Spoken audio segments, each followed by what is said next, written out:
Ibihe byiza nanone nshuti y'Imana, Uwiteka aguha umugisha mwinshi kandi akwishimire mu bihe nk'ibi, aguhaze uburame n'intangiriro z'umwaka zirimo umunezero n'intsinzi, mu izina rya Yesu Kristo, amen. Ikaze mu ijambo ry'Imana nanone kuri uyu munsi n'intambwe nshya Imana iduteje. Turacyavuga kuri ibi bintu bitanu bigize intego yacu y'uyu mwaka, ngo kugendana n'ukuboko k'Uwiteka. Uyu munsi turavuga ku cyubahiro, honor. Nshaka ko tubanza tugasobanukirwa neza iri jambo, tukumva neza ese ni ryari Imana yubahisha umuntu? Ni ibiki umuntu akora kugira ngo Imana ibe yamwubahisha? Ejo tuvuga ku mbaraga, twabonye utuntu tugiye dutandukanye. Twabonye ko hari ububasha uhabwa n'izina ufite, ku buryo abantu bagutinya ariko batakubaha. Nyamara uwo Imana yahaye umugisha ntabwo bamutinya, ahubwo baranamwubaha. Hari uburyo nka butanu cyangwa bune umuntu ashobora kwakiramo icyubahiro kandi gipawarinzwe cyangwa bishyigikiwe n'ukuboko kw'Imana. Number one, according to what the Bible says, umuntu iyo yubashye Imana, nibwo ubona icyubahiro. Dushingiye ku cyo Bibiliya ivuga, Bibiliya iravuga ngo abanyubaha nanjye nibo nzubaha. My God. Kubaha Imana bizana umugisha udasanzwe, uzana icyubahiro ku buzima bw'umuntu wese wubashye Imana. Igitabo cya mbere cya Samweli, igice cya 2, umurongo wa 30. Umurongo wa 30 uvuga ngo nicyo gitumye Uwiteka Imana ya Isirayeli ivuga iti, ni ukuri nari naravuze yuko ab'inzu yawe n'ab'inzu ya so bazajya bagendera imbere yanjye iteka ryose. Ariko none Uwiteka aravuze ngo ntibikabeho, kuko abanyubaha ari bo nzubaha. Abanyubaha ari bo nzubaha, ariko abansuzugura bazasuzugurwa. What does it mean? Iyo wubaha Imana, iyo ushora mu kubaha Imana, hari icyubahiro bizana ku buzima bwawe. Icyo ngicyo si umuntu ukiguha, icyo nta handi hantu kivana. Bisaba kuba ibikorwa byawe wakoze, amagambo wavuze arimo kubahisha Imana.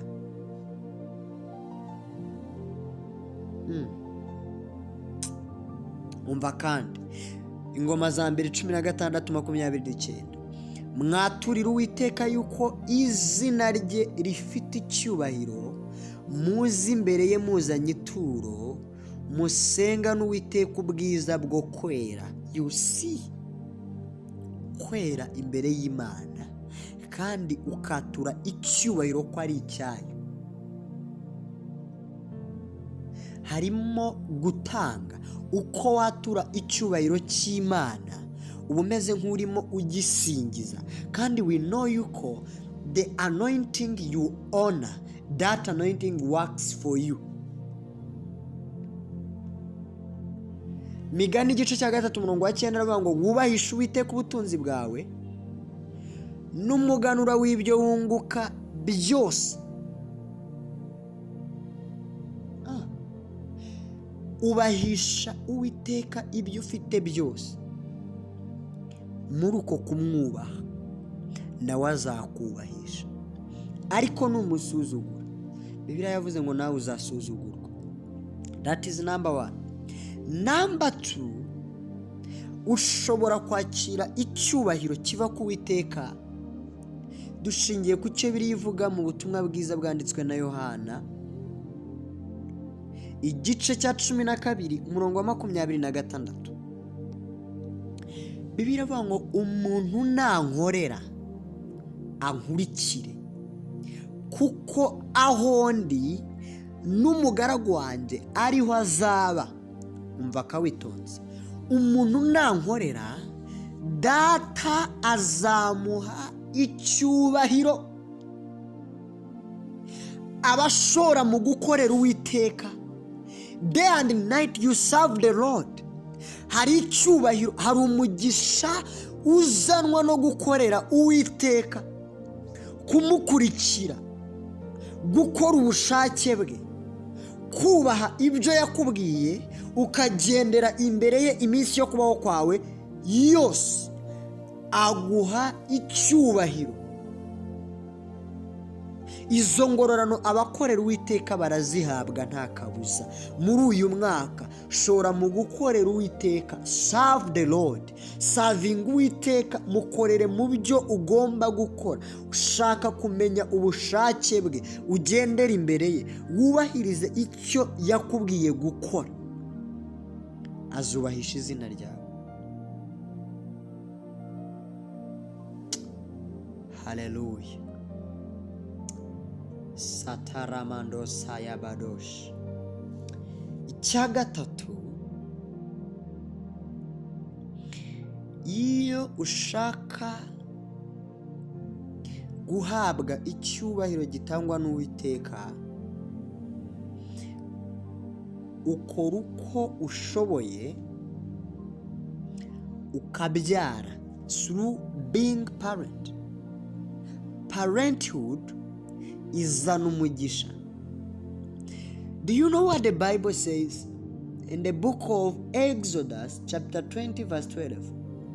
Biravuga ngo bana mwubaha ababyeyi banyu. Mwubaha ababyeyi banyu. Look this. Iyo uri umubyeyi hari icyubahiro wakira cy'iryo shema cyangwa cy'iryo kamba wambaye. Nyumva neza, kubyara ntibivuze ngo uba ufite abana wakuye mu nda gusa, ahubwo parenthood tuyibarira muri responsibility kuruta kugaragara nk'isano ry'amaraso. Kandi buri muntu wese aho uri, urwego uriho, waba umubyeyi. Hari abagusanze mu kazi ukora, wababera umubyeyi ukabasha kubarera muri ako kazi, muri kariyeri, mu muhamagaro, mu mpano, mu muryango. Uko ufata izo nshingano zo kurera abantu mu ngeri zitandukanye, hari umugisha ubavaho kubw'imbuto bagusoromyeho, kubw'icyo wabibye kuri abo bantu, hari icyubahiro baguha. So that honor ituruka mu kuba bakubonamo imbuto idasanzwe n'umumaro udasanzwe, irakwerevetinga in the realm of the spirit, ukagira icyubahiro kidasanzwe ku bw'abo bantu bagushamikiyeho. Oh, haleluya. Icya kane cy'ingenzi, kubaha abandi. Natangiye mvuga ngo the anointing you honor niyo anointing igukorera. This is very important. Ndizera ko twese tuzi neza ko imigisha hafi ya yose Imana ihereza abantu bayo yayikoreye mu bantu n'ubundi.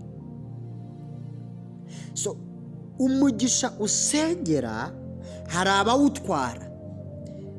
Bibiliya avuga mu rwandiko rwandikiwe Abaheburayo igice cya 7 umurongo wa 7 uvuga ngo only the racer can be blessed.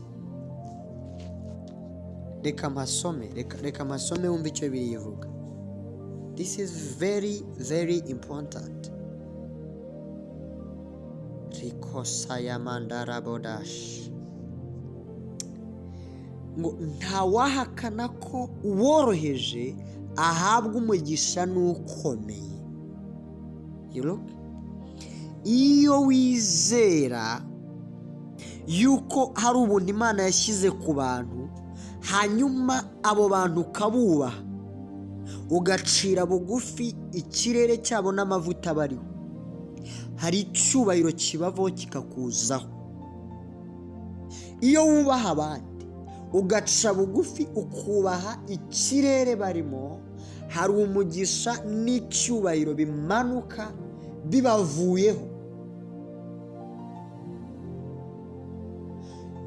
Ndagusabira Imana igushoboze guca bugufi no kubaha abantu bayo bose. Imana igushoboze kubaha abantu bose bakubyara cyangwa wigiye ibintu bitandukanye mu rugendo rwawe rw'ubuzima.